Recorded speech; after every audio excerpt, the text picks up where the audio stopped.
Facebook বলেন, YouTube বলেন, আমি ভিডিও বানাই মূলত শখ করে।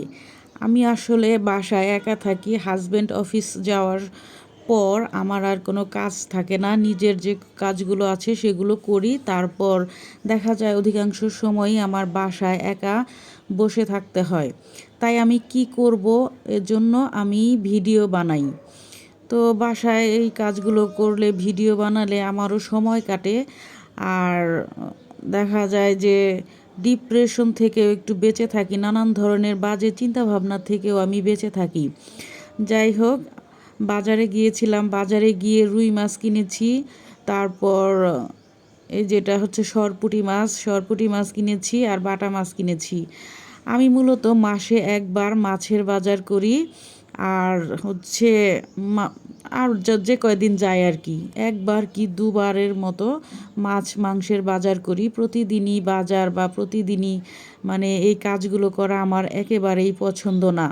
তাই যারা চাকরিজীবী আছেন তারা আমার মতো এভাবে করে রাখতে পারেন। আমি যদিও চাকরিজীবী না, তারপরও আমি মাছের বাজারগুলো মাসে একদিন বা দুদিনের মতো করে থাকি। এভাবে করে রাখলে কি হয়, মানে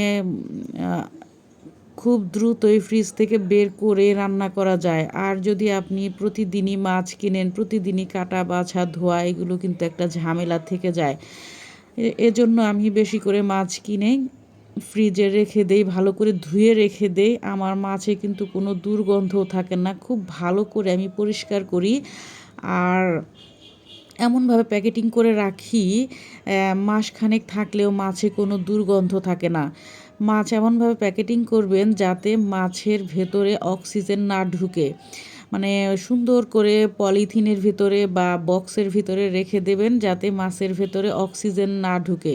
অক্সিজেন ঢুকলেই মাছের স্বাদ নষ্ট হয়ে যাবে। দেখতেই পাচ্ছেন মাছগুলো আমি কিন্তু অনেক সুন্দর করে পরিষ্কার করে নিচ্ছি। যত ভালো করে মাছ ধুবেন, রান্না করবেন, যত ভালো করে মানে মাছ ধুয়ে রান্না করবেন, তাতে কিন্তু মাছের স্বাদও বাড়ে। আর মাছ কিন্তু খেতেও মজা লাগে, মাছের কোনো গন্ধ থাকে না। যাই হোক, এই সরপুঁটি মাছটা আমি এবং আমার হাজব্যান্ড খুবই পছন্দ করি। এই মাছগুলো আমরা মূলত ভাজি খাওয়ার জন্য কিনি। ভাজলে কিন্তু খুবই মজা লাগে। আমরা মূলত ভাজি খাওয়ার জন্যই এই মাছগুলো কিনেছি। আর হচ্ছে রুই মাছ কিনেছি রান্না করার জন্য, মানে তরকারি দিয়ে রান্না করে খাওয়ার জন্য। আর এই মাছগুলো আমরা ভেজে খাই।